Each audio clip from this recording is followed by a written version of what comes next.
इस सेशन में हम जानकारी लेंगे कि हमारे पास HTML में कितने प्रकार की लिस्ट हैं, उनका प्रयोग किस प्रकार से किया जा सकता है और उनको प्रयोग करने के लिए किस प्रकार के एलिमेंट्स की हमें आवश्यकता रहती है।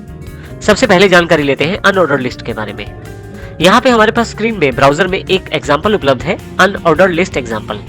यदि आप यहाँ ध्यान दें तो हमने यहाँ पे कुछ इन्फॉर्मेशन को लिस्टिंग बना के प्रयोग किया है, जैसे यहाँ पे computer basics, practical accounts, languages, software training, इन सभी टॉपिक्स के लिए एक लिस्ट डिफाइन की है। ये लिस्ट आपके पास डॉट्स दिखा रही है, अर्थात नंबरिंग ये नहीं दिखा रही, बल्कि इसको पॉइंट से डिस्क्राइब किया जा रहा है। तो ऐसी लिस्ट जिसमें नंबरिंग नहीं रहती, डॉट्स या कुछ पिक्चर्स रहती हैं, वो अनऑर्डर्ड लिस्ट रहती है। इसी के साथ हमारे पास एक ऑर्डर लिस्ट एग्जाम्पल भी है। उसी कंटेंट को हमने नंबरिंग के साथ शो करने की कोशिश की है। ये हमारी ऑर्डर्ड लिस्ट कहलाती है। इसमें हमारे पास सिर्फ डॉट्स की जगह पे एक नंबरिंग अवेलेबल हो गई है। एक तीसरा एग्जाम्पल और हमारे पास यहाँ उपलब्ध है डिस्क्रिप्शन लिस्ट के रूप में। डिस्क्रिप्शन लिस्ट में एक ऊपर की तरफ टाइटल दिया गया है, नीचे उसको थोड़ा सा डिस्क्राइब किया गया है। इसी तरह से दूसरा टॉपिक कंप्लीट ट्रेनिंग, फिर नीचे थोड़ा सा डिस्क्रिप्शन, तीसरा टॉपिक और तीसरा थोड़ा सा डिस्क्रिप्शन। तो जब आपको डिस्क्रिप्शंस देने की आवश्यकता रहती है अपनी लिस्टिंग में, तो आप डिस्क्रिप्शन लिस्ट का प्रयोग कर सकते हैं। इसमें मुख्यतः एक हेडिंग रहता है और एक उसके नीचे उसकी डिस्क्रिप्शन रहती है। तो इस प्रकार हमारे पास मुख्यतः 3 तरह की लिस्टिंग है जो कि हम लोग प्रयोग करते हैं अपने HTML वेब पेजेस में। HTML वेब पेजेस की ये जो लिस्टिंग है ना केवल टेक्स्ट के साथ बल्कि पिक्चर्स के साथ भी अवेलेबल रहती है। अर्थात हम इन लिस्टिंग का प्रयोग अपने अनुसार कर सकते हैं कि क्या आप इसको अपने डेटा पे प्रयोग करना चाहते हैं, पिक्चर्स पे, टेबल्स में, किसी भी तरह के डेटा पे आप इसको प्रयोग कर सकते हैं। तो आइए सीखते हैं किस प्रकार से लिस्टिंग का प्रयोग किया जाता है और कौन कौन से एलिमेंट की आवश्यकता रहती है इन लिस्टिंग को अप्लाई करने के लिए। आइए अब इनको प्रैक्टिकल रूप में समझते हैं।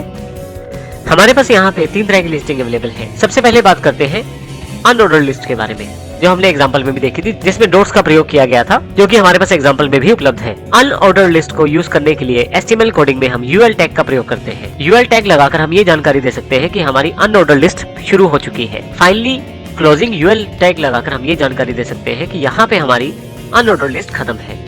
उसके बीच में जितनी भी आइटम्स हमें लगानी है, उन सबको हमें LI टैग के साथ जानकारी देनी होती है। इसका अर्थ ये हुआ कि LI टैग के साथ हम इंटरनल जो लिस्ट है उसकी जानकारी दे सकते हैं, जबकि UL टैग शुरुआत और एंड में ये जानकारी देता है कहाँ से लिस्ट शुरू है और कहाँ पे खत्म है। तो इसके लिए हम 2 टैग का प्रयोग करेंगे, UL और LI टैग। यहाँ यदि आप देखें तो हमारे पास एक तरफ ब्राउजर में अनऑर्डर्ड लिस्ट का एग्जाम्पल है, दूसरी तरफ हमारे पास HTML की कोडिंग भी अवेलेबल है। बॉडी सेगमेंट की जानकारी लेते हैं। सबसे पहले हमारे पास H2 टैग है, जो एक टाइटल शो कर रहा है अनऑर्डर्ड लिस्ट एग्जाम्पल, परंतु इसमें हमारा जो मेन टैग है वो है UL। आप देखेंगे UL टैग को यहाँ से शुरू करके यहाँ क्लोज किया गया है, जो ये जानकारी देता है कि यहाँ से यहाँ तक UL लिस्टिंग रहेगी, अर्थात जितने भी एलिमेंट्स हैं वो सारे के सारे इस UL टैग के बीच में ही शामिल किए जाएंगे।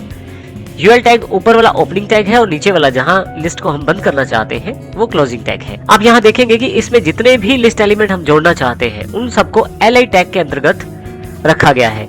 एक LI ओपनिंग टैग है और दूसरा LI क्लोजिंग टैग है। इसके अंतर्गत आने वाली सभी एलिमेंट्स यहाँ लिस्ट एलिमेंट में दिखाई देंगे, जैसे कि यहाँ पे कंप्यूटर बेसिक्स को दिखाया जा रहा है।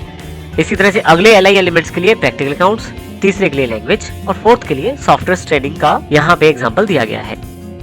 अब जितने भी हम एलिमेंट चाहे यहाँ से प्रयोग कर सकते हैं UL का प्रयोग करते हुए। तो आप जितनी लंबी चाहे उतनी लंबी लिस्टिंग बना सकते हैं, बस आपको LI टैग और प्रयोग करना है।